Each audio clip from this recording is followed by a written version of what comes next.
con don Manuel Belgrano y toda su gran acción, su gran obra que aún hoy pervive y nos interpela, ¿no?, de una manera realmente formidable, pero muy auténtica, a través de estas charlas que encaramos con el profesor Germán López de la Asociación Cultural Belgraniana. Profesor, buenas tardes, bienvenido una semana más. Buenas tardes, Mario, un placer estar nuevamente en tu programa y con toda tu audiencia. Bueno, estamos ya en una etapa donde hay que definir un poco, ¿no?, qué va a pasar con estas tierras del sur. Vos has ido marcando algunas ideas, algunas proyecciones que se habían hecho a mediados del 1810 al 15, 16, y bueno, ahora en el día de hoy, ¿qué nos toca? Porque algunos intentos de colocar algún rey, algún imperio en este lado ha ido fracasando. ¿Qué nos queda, profe? Bueno, Mario, hoy vamos a ver la guerra de republiquetas, lo que se llamó la guerra de republiquetas, ¿no? Habíamos hablado el lunes pasado sobre la importancia geopolítica del Alto Perú, particularmente la Villa Imperial del Potosí. Habíamos hablado también del Plan Continental, llevado adelante por San Martín y por Belgrano, con sus dos ejes de acción, uno de ellos conducido por el general San Martín, que operaba sobre el Pacífico, y un segundo eje liderado por el general Güemes y el Ejército del Norte, con dos hipótesis. La más generalizada, que dice que el general Güemes y el Ejército del Norte tenían una misión defensiva, y la historiografía boliviana, que dice lo contrario, ¿no?, que la misión era ofensiva. Lo importante de todo esto es que el escenario donde se lleva adelante las principales batallas con nuestra independencia es el Alto Perú. Este es el principal teatro de operación.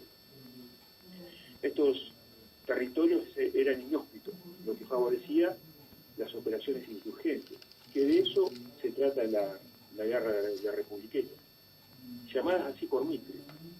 Hoy este término es un término despectivo, pero creo que refiere a una organización estatal con un régimen de dudosa institucionalidad política, podríamos decirlo así. Pero Mitre lo utilizó para distinguir las guerrillas populares del Alto Perú de otro fenómeno también muy interesante, que era el de los gauchos armados de Montonero. Entonces, decíamos que estos territorios eran inhóspitos. Es una región más alta que la de media montaña, es un territorio inmenso que abarcaba la actual provincia de Jujuy, Potosí, Chuquisaca, Oruro, Cochabamba, La Paz, parte de Tarija y Santa Cruz de la Sierra, es decir, todo el actual Bolivia. Una superficie muy quebrada, con suelo de tierra, arena y roca, sobresalen algunos arbustos y los característicos cardones. Las crónicas de la época lo describen como un páramo triste, polvoso, batido por los vientos, donde todo hay que llevar de acarreo, decían. Y Potosí está emplazada a 3.900 metros de altitud. El tramo más elevado de esta región tiene 5.000 metros de altura, y el apunamiento afecta a aquellas personas que no son de la región, ¿no? Los soldados eran de llanura. Oruro y La Paz están a 3.000 metros sobre el nivel del mar, es decir, estamos hablando. El historiador Emilio Biondo dice que las tropas rioplatenses estaban integradas en su casi totalidad por hombres de los llanos, a quien la puna causaba estragos poderosos. Además, al salir del Potosí, era preciso llevar consigo un tren de abastecimiento excesivo. Esto es, todo lo que necesita el soldado para su subsistencia tenía que ser llevado a lomo de mula. Pues la aridez del paisaje no permitía esperar ningún auxilio en la marcha. Así entonces, las tropas no estaban en condiciones eficientes de lucha. Por el contrario, llevaban muchas jornadas de marcha por terrenos de muy difícil tránsito, estaban aplastadas por los efectos de la altura, y para colmo, dice Biondo, ni la alimentación, ni el vestido, ni el armamento se adecuaba a las necesidades. De acuerdo a esta descripción, el éxito de la guerra estaba dado por aquellos que mejor se adaptasen al terreno, y estos, por lógica, eran los indígenas y los criollos nacidos en el lugar. Nadie mejor que ellos para hacer este tipo de guerra, ¿no? Y Belgrano era consciente de esto y entendía la problemática de este tipo de combate. Y le manifestaba a Güemes, hay varias cartas donde le escribe a Güemes, y hay algunos fragmentos que dicen: si se acostumbran al ruido de cajas y cornetas, se les deja pasar unas cuantas noches sin tirotearlos, y así, cuando están más descuidados, fletarles una alarma, que siempre resulta en falta de sueño, en incomodidad y en enfermos. Todo es guerra, dice Belgrano. El asunto es que no descansen y mortificarlos a más no poder. Y la palabra en este tipo de guerra es mortificarlos, ¿no es cierto? En otra oportunidad le dice Belgrano a Güemes que no se meta en acciones decisivas. Dice: irles escamoteando en las marchas cuanto pudiera y no dejarles ni comer ni dormir a gusto. Nada se pierde con esta disposición. En otra carta también le manifiesta, dice: la extensión que tiene que andar el enemigo si se retira de Jujuy, como lo debemos creer, es mucho y debe concluirse con solo quitarles del camino la subsistencia. Que alejen a distancia todo y entonces se les puede agarrar cuando las partidas se separen. Hay un lugar excelente para incomodarlos mucho y matarles o herirles bastante con armas de fuego. Si los comandantes tienen espíritus, con los conocimientos prácticos pueden trabajar bien y mortificarles sin cesar a toda hora y en todo punto. Como podemos ver, Mario, esta es una guerra sangrienta, ¿no es cierto? Donde lo que se busca justamente es mortificar al enemigo, no destruirlo, sino mortificarlo, atormentarlo. Exacto. Vos sabés que... quebrarle el espíritu. Claro, me viene a la mente algún documental que he visto sobre algunas prisiones, ¿no? Y la acción sobre prisioneros, sobre todo en el tema de Guantánamo, por ejemplo, donde se ejercitan este tipo de acciones, ¿no? El hecho de prenderle las luces, hacerles ruidos y demás para que no puedan dormir. Por ahí se les echa agua fría, ¿no? Pero ahí son hombres que están encerrados en una cárcel. Acá estamos hablando de dos oponentes que están luchando todavía. Sí. Está bien. Y bueno, con todo esto podemos apreciar que hasta el vocabulario de Belgrano es diferente, ¿no? Vemos un Belgrano beligerante, un Belgrano subsumido en la gramática de la violencia revolucionaria, ¿no es cierto? No es el Belgrano que estamos acostumbrados a tratar. Más dialoguista parecía antes, ¿no? ¿Cómo? Parecía un Belgrano más dialoguista, se diría hoy. Claro, este es un Belgrano ya netamente revolucionario y consolidarizado con la causa, ¿no es cierto? En otra carta, Güemes habla de la humanidad americana y el corazón de lástima que tenemos. Lo ve como una debilidad, ¿no? Y dice: nosotros tenemos que dar el mismo tratamiento recíproco que ellos dan a nuestros prisioneros. Y agrega: nada de canje de prisioneros, por más ventajoso que se presente.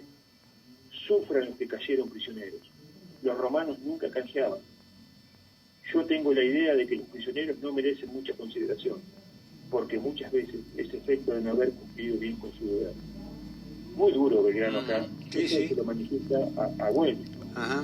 Esta es otra faceta de Belgrano. Acá observamos la dureza de carácter ante un fenómeno particular que es la guerra, ¿no? Y sobre todo este tipo de guerra que es la guerra de guerrilla. El general Joaquín de la Pezuela, en un documento que se encuentra en el archivo de la Biblioteca de Bolivia, describe cómo Eustaquio Díaz Vélez, un general de las Fuerzas Patriotas, trataba a la población que apoyaba a los realistas. Y dice que pasó por las armas a los que hacían la menor gestión de resistencia, sin exceptuar el sexo femenino, quien castigaba en la plaza con 100 azotes sobre un cañón sin distinción de clase. Con sus inauditas providencias y castigos aterró a todos los habitantes de la villa. Sacó familias enteras presas que envió a Jujuy, encaló a más de 50 señoras principales y dedicó a enviar a Belgrano cuantas armas y pertrechos pudo. Y para Jujuy, los robos y saqueos que habían hecho.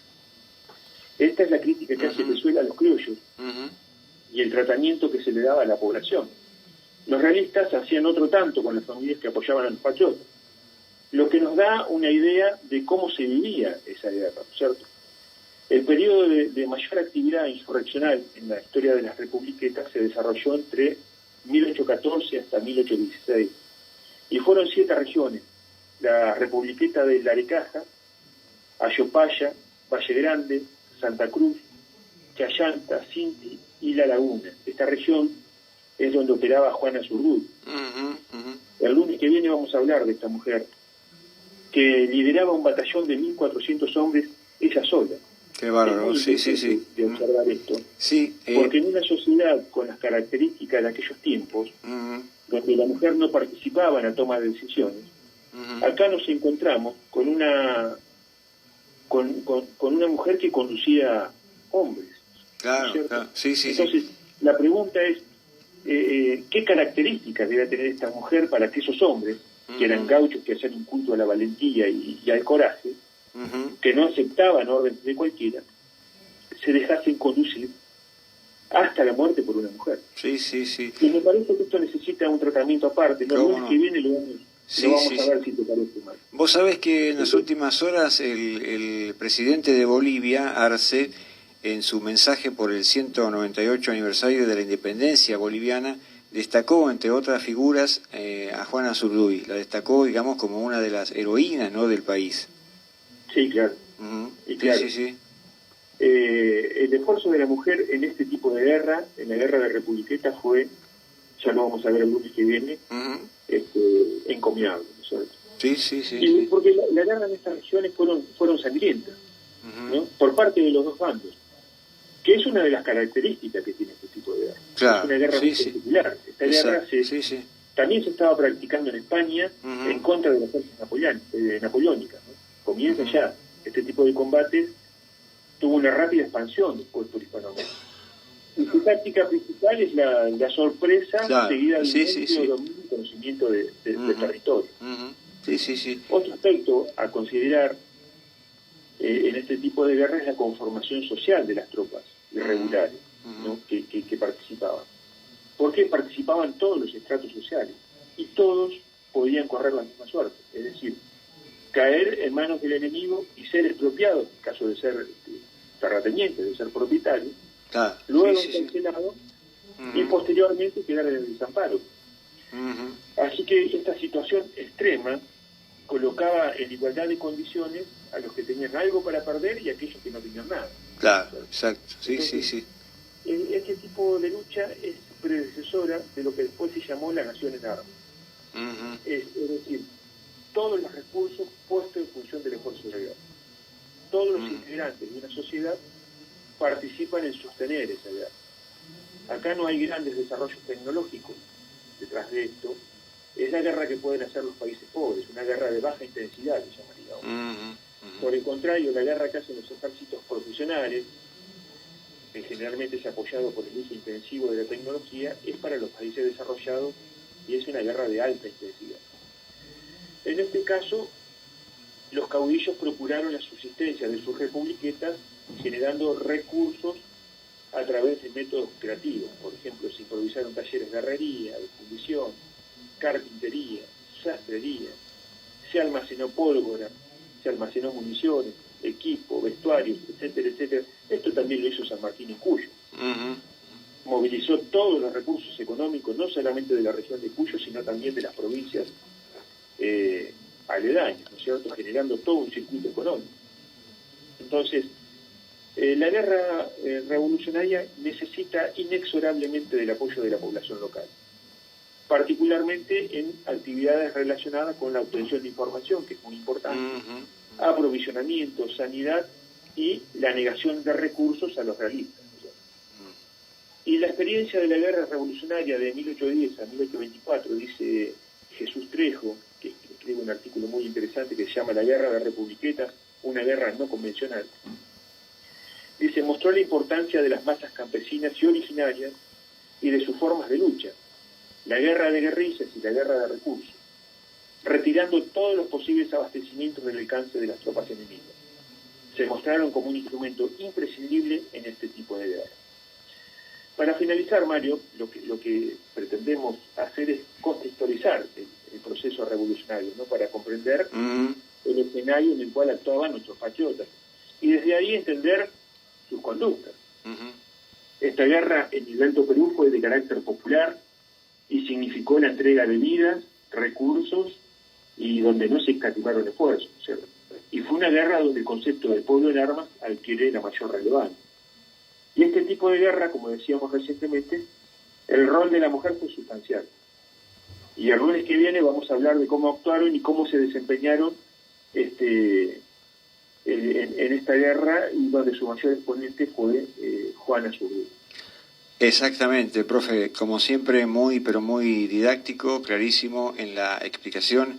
Te mando un gran abrazo, muy buena semana y bueno, quedaremos entonces expectantes para que el lunes puedas hablarnos de esta personalidad tan elogiada, ¿no?, por distintos sectores y países e incluso autores, ¿no?, como es Juana Azurduy. Gracias, profe. Gracias. Bueno, un abrazo grande y saludo a toda tu audiencia. Gracias, gracias.